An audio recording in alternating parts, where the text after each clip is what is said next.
Hello and welcome into the Cafe Nightly Show. I'm your host, the Goldsmith. It is the 12th of August, 2024. And it's time to get your totem started if you haven't done it yet. Chapter 2 for the Upland Sparklet airdrop came to a close, at least the earnings portion and did come to a close. The reward portion, and how did it end? We'll talk about that. And then, of course, we've got Sparklet staking rewards. Again, we did have a contest. We did have a leaderboard contest. And we had some cars given out. And we'll go over the winners of those cars. Reminder that there are winners. So if you are looking at these contests and you don't know whether it's worth participating, sometimes these are separated by inches and not miles. Sometimes these are things that the little more effort or a little more dedication to a single contest could be the difference between having nothing and having a brand new Corvette in Upland. I mean, I don't know if we're supposed to call it a Corvette, but it is. It is. It is the BitGet Corvette. 5 of those get given out. Pretty impressive. We'll see. We'll see those winners. We'll look at that list. And of course, like I said, I'll say it one more time. We are talking totems because it is your ending on your last chance to get your totem started. Getting your totem started, starting at the ideal time can be helpful. That's my plan tonight. I have some totems I'm going to start in the next hour or so. And that's just about what's going to work with the majority of my totems in my lifespan and my life schedule. How do I make these work as well as possible for me? How do I get in and get these so as few times as possible during the day? I'm going to have to interact with them. And the overall, what works best for me, so I don't have a feed schedule at 2:00 in the morning all the time when I would otherwise be sleeping. So we'll get into all that, of course. And let's get the disclaimer out of the way because there are some things that definitely worth being very clear on. All views and opinions expressed by myself, they're mine and mine alone, should not be taken as game strategy or financial advice. They don't represent the game or the team of Upland. Anybody who we do have on these guests, they have their own opinions. They're welcome to them. Should we take as game strategy advice? Should we take it as financial advice? And of course, doesn't represent myself, the Goldsmith of the Cafe Nightly Show. Pretty simple, pretty easy. Get that out of the way.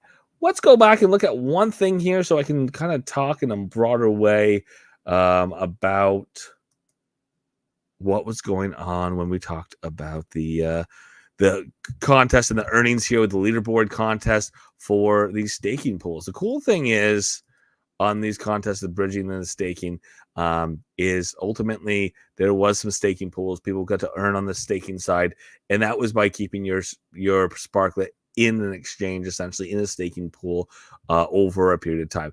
If you didn't do that, or you're on the opposite side, you bought Sparklet and you brought that Sparklet into the game of Upland, you had the opportunity of getting some rewards for doing some bridge rewards as well. So it's one of those things that there was a lot of rewards, obviously to make sure there was an established staking pool. There's also a lot of rewards that were given in the game of Upland for once people own new Sparklet, bringing them into the game.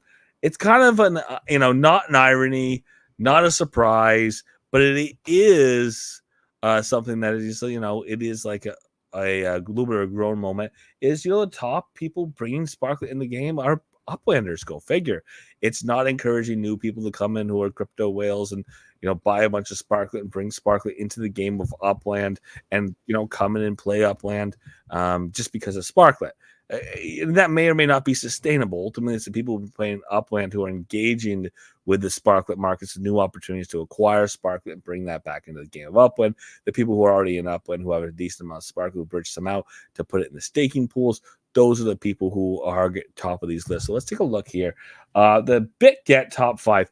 And again, this is not me sour graping.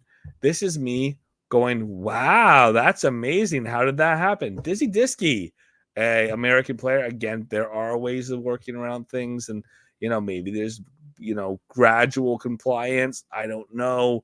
But Dizzy Diskey, top 5 of the BitGet. Lockie on that list. Congratulations to you both.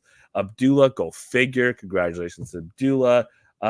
Ray Ram, that is not a name I know. And unless that's the name of somebody's in-game name and they have a very different Discord name, they have a different name in other places, I don't know who that is. And that is a great thing. And then I got Matt Suter, number 5, and that is a name I know. That is a person I know. That's a person I've met in person. So So that is one of those things that is very much not surprising to see some of these names. But the Ray Ram, again, correct me if I'm wrong on that. That's not a name I see a lot, so it's pretty cool to see that happen. Swarley, good to see you. I'm glad you're here. I'm not dirty about that, but come on, 2 other lists, the 8th overall.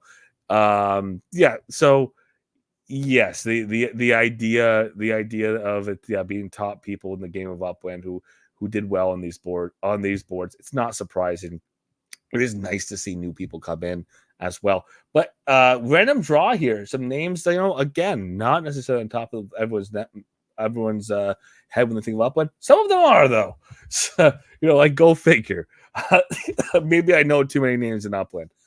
There's Car Party. There's a Brand Swiss. That is a name we know in Upland. A lot of us do, anyways. Z3R03RROR. Congratulations. I don't know who you are, but that's very, very cool username there. Baman Fu. Yes, we know Baman Fu.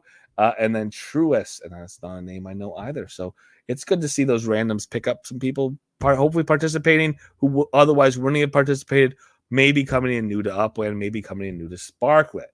MV Motors S1 random. Well, that is going to be the same thing if you participate on the U.S. markets. On the other than BitGet, on some of these other decentralized exchanges, there was a random drawing for an MV Motors S1 series. There is 10W87, Saprinth, Crisrito, Yogadon, and Green 120. I don't think I know any of those names. Maybe I'm missing one. Maybe Saprinth is one I'm missing. But good to have random draws there. New people, potentially people who aren't as active other times, who did participate on the Sparklet side.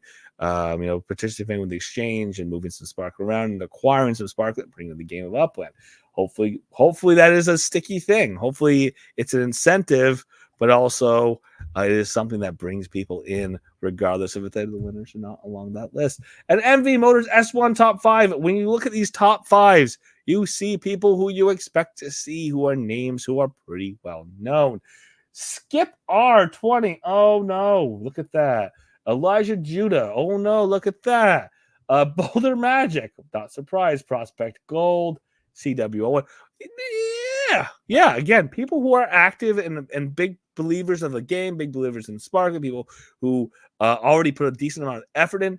Those are the people who are likely to be at the top of these lists. So it is not surprising to see those names. But congratulations to everybody. Again, S1 Series car for those here who did participate.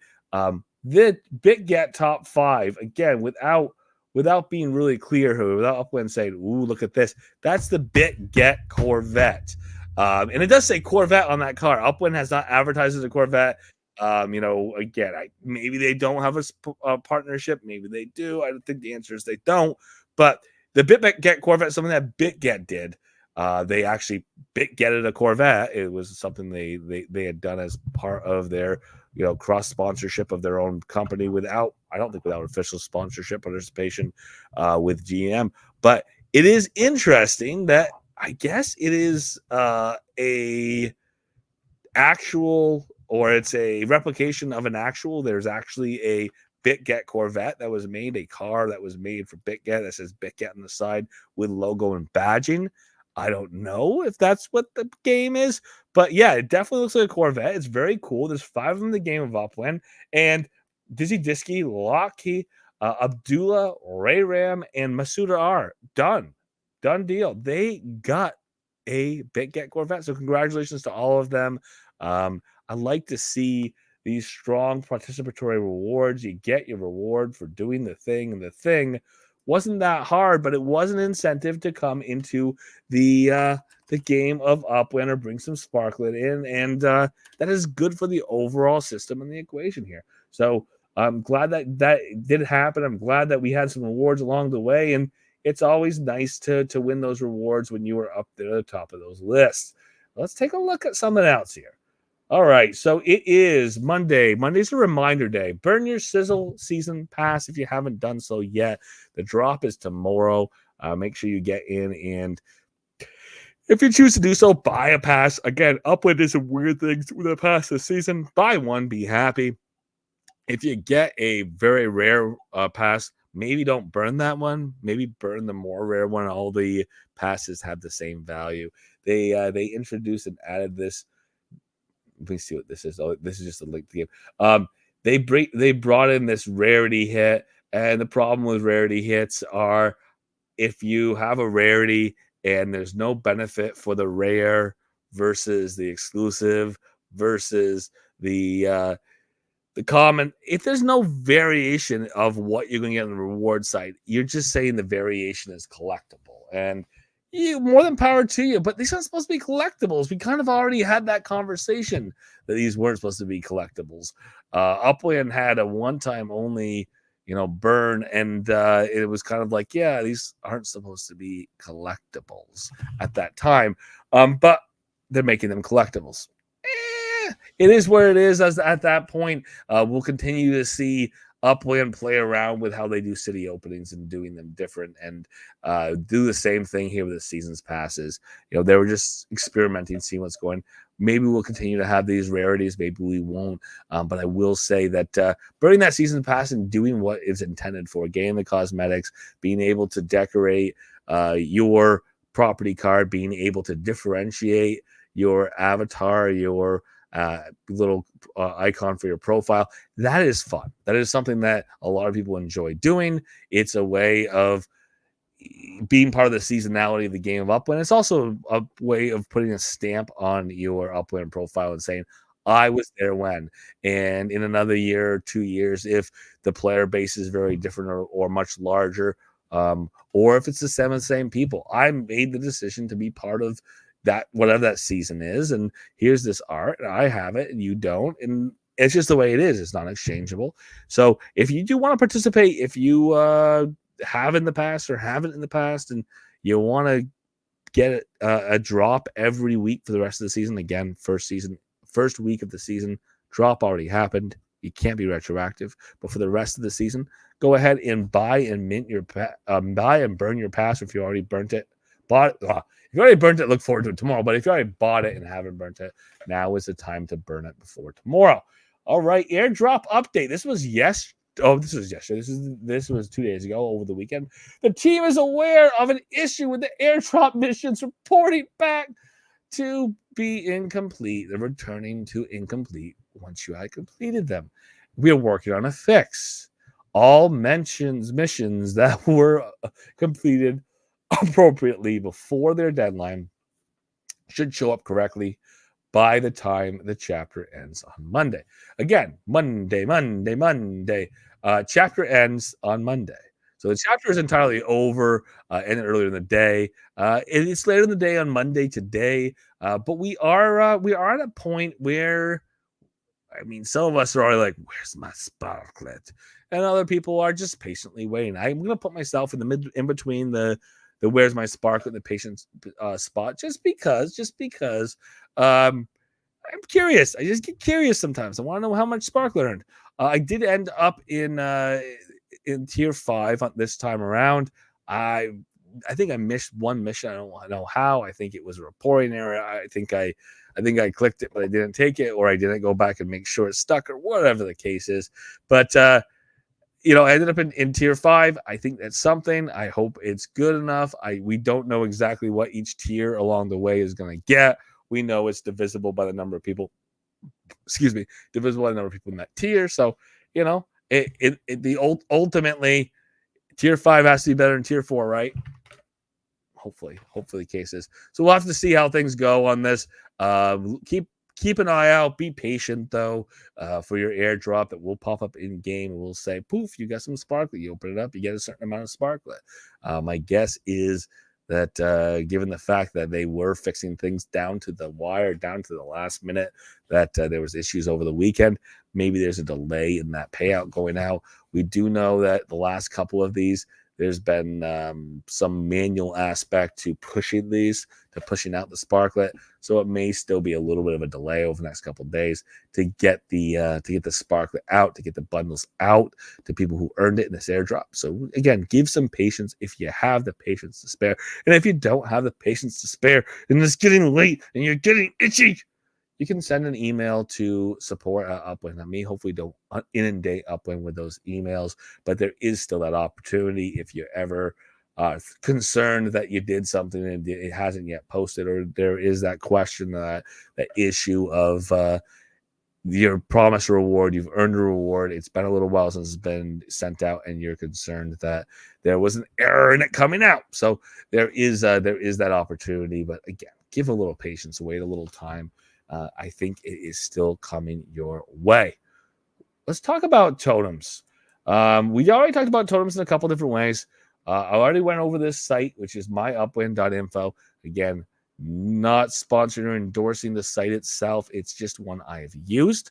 You know what? I can endorse it because it works. It's worked for me, but it's not a direct, not directly saying that this is the only site people should have out there. Not saying that there aren't other options, which there are, but this has been one that's been pretty successful for me. Like I had said before, it's pretty easy to come in here, search up my totems, search my totems by me, right? I can search up my totems that are all mine. Look at that. There they are. They changed my rarity scores. Well, that's disappointing. Look at how low those are. Oh, the sunny rarities look good. Okay, I'll take the sunny rarities. That's fine. So I have these totems over here.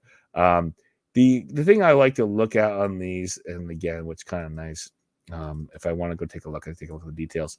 I can get this idea that the feed on this wolf is every 30 hours. I do like to put out that idea that the problem with a 30-hour feed time is that it's not always going to fit in your schedules, because it's going to move around the clock, and there's going to be one day that comes up at some point in 2 weeks or 3 weeks where it's not the easiest day. It's not the most advantageous day for you. So just watch out with some of these. One of my strategies personally had been to try to get things as much as possible that had the same feed schedule. If you had things that fed 2 or 3 times a day, and they happen to line up in times that I'm normally available, I don't care that it's 2 or 3 times a day. What's going to bother me is if their schedule is constantly moving and now it's during my meeting time, and maybe I have to look at what's happening an hour before or hour after the meeting, or maybe it's happening when I would normally be asleep and now it's pushing my schedule. So there are a lot of strategies, a lot of considerations, but it is time to get your totem started if you haven't started them yet. You had a 5-day window started on Thursday, Friday, Saturday, Sunday, Monday. It ends on Tuesday. You had a 5-day window. It ends tomorrow. So if you haven't yet started your totem, start your totem. You have a number of hours left to do so. As we speak right now, it is 8 o'clock p.m. PT 8 o'clock p.m. PT. Change your time zone appropriately. But we've got a limited amount of time until tomorrow. Definitely do go ahead and get your totem started, but start them at the time that's good for you. Again, you only have that 12-hour period, essentially just over a 12-hour period to get it started. Find the time and decide that works best for you. Start those totems, and you can use a tool, like I said, a tool like this that is going to tell you when to feed. And once you're logged in, this is actually going to tell me when to feed, like the time, the actual time, not just every 30 hours. It's going to say, hey, you fed at blank time, feed it at this time. And oh, by the way, 62.5 protem, that's what you spent. Okay, I'll feed it exactly the amount you tell me to, because I know Upland has turned on penalties for feeding too little, for intentionally underfeeding our totem. That's something that Upland has said they brought back in to kind of prevent people from gaming the system. And 1-1-1, I know that this is the curve, this is the output curve, so I'm not going to feed it well when I know it's not going to pay well. Nope, you got to feed it well when it pays poorly, and you feed it the same when it pays well, and you take the good payment. That's just the way that totems are meant to fall. Because if you underfeed a real life dog or a real life cat or a real life chimpanzee for 2 weeks, waiting for the time when you can feed it well, it's going to eat your face off, or it's going to not do well. It's not going to be healthy. Don't like to feel and think about any pets being starved. So please don't starve your totems. Upland use the language die for this cycle or for this chapter when it comes to totems. I don't like saying that totems are going to die in a cycle, but Upland used the term die. And, we're talking about underfeeding. Think about that as threatening the health and life of your totem. Don't do it. Don't do it. Don't do it. Don't do it. Don't do it. Don't do it. Feed your totem the right amount. Don't take the penalty. There are going to be rewards if you feed your totem effectively. And with a tool like this, your totem is easy to feed. You just have to keep up with it, as opposed to figure it out along the way and keep up with it. So you find the prescribed feed schedule, you follow the feed schedule. At the end of the month, you're going to get your reward, or technically you get it per interval, but at the end of the reward, or end of the period, you will get a reward overall cumulatively that's significantly more than you paid in, and you take, yay, I win, and you take that extra protum and you stick it in the pile and you wait, and maybe we're gonna have another cycle. We should have another cycle, and you're gonna do the same thing, and you're gonna build that protum pile, and that protum's all gonna become stem, and once it's all stem, then the life begins. So it is definitely something that we are looking forward to, the value of protum as we do this. So that's why we do this. I like the gamification. I think it's interesting to add that layer to Upland. As somebody who plays other games, who plays games that you check in on every so many hours, some of them crypto, some of them definitely earning based, some of them non-earning based. It is nice to have that level of gamification. And again, some people aren't into it, but for a reward, they could be into it. So that is something that is going to be starting by tomorrow. If you haven't started yet, to get started in the next 12 hours. Good luck to you. And if you don't know what to do, follow a resource. Again, this resource is myupland.info. I did use it last cycle one, to make sure I was feeding the right amounts at the right times. It's pretty easy to be accessible. You get in, you jump in, you can go into the totems page right here. And you're going to see from the totems page, like I said, where I did, where I went, where I navigated. Totems. I can go search myself. I can find them. Technically speaking, if I was looking for a specific totem and who owns it, you can always kind of do that here from the search field. But ultimately, I'm more worried about myself. I'm not snooping at anyone else's totems. I'm not trying to buy their totems from underneath them. I'm just trying to take care of my totems appropriately to get as much output from the input I put in. So definitely is some opportunities there for rewards. So definitely keep that in mind. Otherwise, there's not a lot else going on today. Today, Monday, Monday the 12th, we did end this Paris cycle of having a different structure available every day. If you got them started, congratulations. Keep them minimally staked. You can keep on constructing them until they're done. If you didn't start the structures, they're gone. No more opportunity. You can't build them. They're not sitting there on the map. They're limited time structures to kind of celebrate the release of the city. So keep that in mind. That is a great feature that we will have occasionally. We continue to have occasionally in the game of Upland. With those limited time structures, that real reward for being in the game now instead of being in the game later, that real opportunity to make a decision to what to do with your Spark that is going to beautify the city that, I don't know, maybe you love it. Maybe that was the reason you came in the game. Maybe you've been waiting for the city of Paris for 4 years. Whatever the case is, it is a structure that has some influence by some property that's somewhere in Paris, I'm sure, but it's also tied to the release, tied to this time frame, time capsule of the city, time capsule in the game of Upland. Good to see you, KO Ninja. I'm glad you're here. With that for tonight, I'm going to put a couple things out there and then come back to them hopefully later in the month. UGC is an important part of the game of Upland. It's been a conversation that's been out there for a while. People continue to talk about, I haven't got in yet, but I'd like to, but I don't know how to. We're going to have a interview here, and I got to get the dates finite because we keep saying August. Oh, this week, maybe this week. But we want to get that finite done with Jason Festa to talk more about the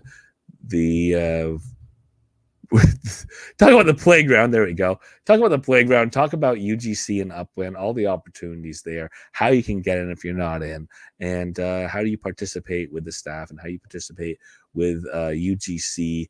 They have a once weekly open hours.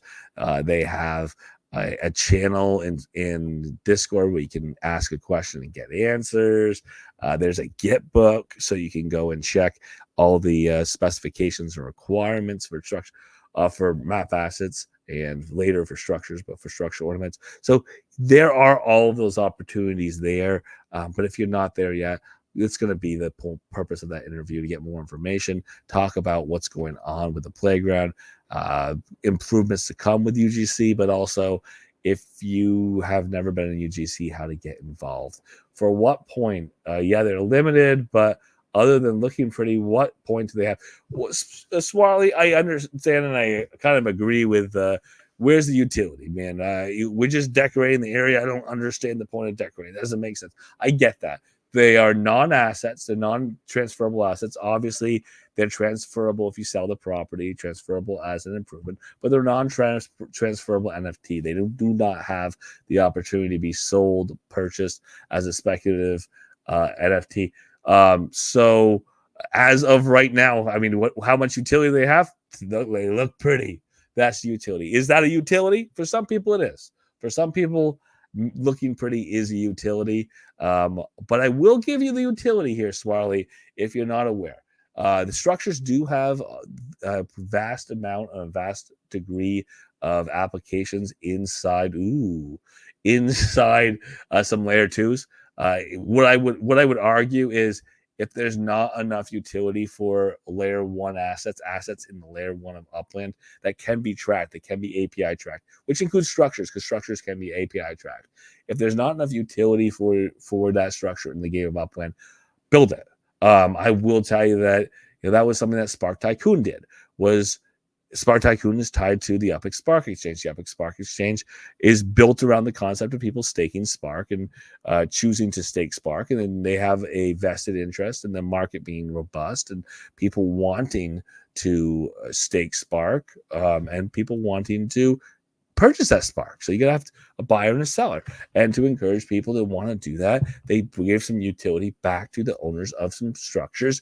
And that was in the form of having expanded opportunities or room to do different things in the structures. And there's other layer twos that have those. So again, I agree with the concept that Upland's not giving people much utility for them. And I understand that people have to put the extra effort to get that utility. And yeah, it would be great if Upland put more effort into building that utility out. So why would you build them? That's up to you. The question that you're asking is to give some utility for structures. Oh, 100%. I could ask Jason that. That ultimately isn't the goal of UGC and creative in the game of Upland. Structures are a part of the game of Upland. There are technically an NFT modification. I don't know what you want to call them, but they are an asset in the game of Upland that is built on a structure. They are a concept that's more tied to the gameplay and the development. And I did have the opportunity to talk to Pavel, who's on the development side, but even development, they're not ones deciding, hey, this is the exact gameplay. They're the ones who put things into place. Ultimately, when they looked at the plan for what the team wanted to have for Upland, they built the idea of structures. There was supposed to be utility there. There is a very limited amount now, but some of the analog there was living space. The living space is tied to storage space, and storage space is currently used with MetaVentures. It could be used in other formats in the future. But yeah, I mean, we do want to see more. I can ask Jason, but I will put that point out. When I talk to a specific member of the staff, a team of Upland, they have a specialty, and that's important. It's important that they have a specialty, and you can talk to them about their specialty because they know that specialty more than anyone. Is it Jason's decision what can be done for utility for structures? It's not. But it is his place and role for, how do we make UGC more accessible? And was there times where it was less accessible? Yes. Could it be made more accessible? Yes. those type of questions, absolutely, I want to focus on. But absolutely, is there a way on the UGC side to make structures more valuable for utility? And again, there is that potential, right? How do we decorate structures? Could we use the structure for storage that ties to ornamentation? All of those things are possibilities. They kind of tangentially relate to the UGC side, but we've got to start with what Jason can answer, what the team can answer on the UGC front. But with that, again, that was just a recap. That there's something I'm headed towards. The other thing I'm headed towards in the immediate future, it's going to be nice. It's going to be nice to continue on with a couple other things as we do move forward. Is we know the NFLPA season is coming up. I really am looking forward to. I'm really hopeful of. I really want to see the team of Upland, have some statement very soon to say, hey, we're really excited. Don't do it the day after week 3. Do it before week 1. We've got a couple weeks left of preseason to get into week 1. Before we get to week 1, we have that opportunity to say, hey, in the NFLPA 2024-2025 season, you will be able to blank, blank, blank, blank, blank. Or we've decided to change things up. We expect to see blank, blank, blank, blank, blank. Or a leaderboard contest that is more than a leaderboard contest, one that has some excitement along the way, one to display successes and failures, one to have weekly wins with overall, long-term success or building towards long-term success. I know we're not going to get fantasy football. That's fine. I'd love to, but I know we're not going to get it. Not in Layer 1 Upland, and it's been elusive outside of Layer 1. It would be cool that you own these players, you can play these players. You don't own these players, you can't play these players. That would be a cool thing. We did something with triple play in the past where Upland tried to work on that, but again, there's been some argument about what they can or cannot do with looking at the weekly NFL scoring and tying that into gamification in Layer 1. We'll see. Hopefully Upland has a plan for that. We will see if that can get figured out. But yeah, I want to see that announcement. That's what I'm looking forward to. Keep in mind that this cycle does last for 30 days for Totem, so that is going to be a big focus over the next month. Do get them started now if you haven't yet. If you missed the boat, if you watch this in 3 days and say, oh, shoot, I didn't start my totems, you're done. The cycle's done for you. So make sure you do this now. And then additionally, as we do move forward and continue on, we did just finish an airdrop, but we are moving into this, not an airdrop, but another for gamified earnings. We're in the middle of it right now for sizzle season. Do as many of your tasks as possible. One of the reminders I like to make is there's some of them that have to take place over time. Check in for 7 days consecutively. You have to do that. So if you're not an as active player, be more active for 7 days. Okay, get that one checked off. If you're not even thinking about the ornament requirement that it has to be up for 25 days, get it up. Put it up. Put your ornament up now and leave it up. If you don't own one, see what's available in the market. Buy a sizzle season ornament. Get it on a structure that is get it up on a structure that is in a collection, and you have a collection turned on, and B, make sure it's actually decorating the property. Move the box there, put it up and decorate it, leave it for 25 days, collect that reward. And a lot of them are not done over time in the same way, but you do have to start constructing now and early in the month, or have a decent amount of spark to get to the end of the month and have built those extra 5 structures or built 5 new structures. So there's a lot of things that take a little bit of time to do. So don't wait till the end for gamified earnings. We know that there's a huge reward for gamified earnings. It does affect a multiplier on points. Those points help go towards your amount of spark that you get for the end of the season, or at the end of the season, or the middle of the season. There's two points of reward. And that is done by looking at what you've earned in the past, applying a coefficient based on your participation during this gamified earnings season, and that's the amount you get out. So don't miss this opportunity to earn some more Sparklet. And we'll keep our eyes out for the airdrop rewards. For tonight, thank you so much for being here Monday through Friday, 7:30 p.m. PT. We do this here in the Upland Cafe on YouTube and on Twitter. Do want to encourage you, if you are watching recorded, to send me any questions you have. If you can't make things in live, you can't make comments live, send me comments that you have along the way so we can figure things out. We can focus on what people are continuing to look at in the game of Upland. And again, if we have more questions and more answers, hopefully we can connect those answers to those questions. Thank you so much for being here. As always, if you're in the Upland Cafe, feel free to unmute your mics. The floor is yours.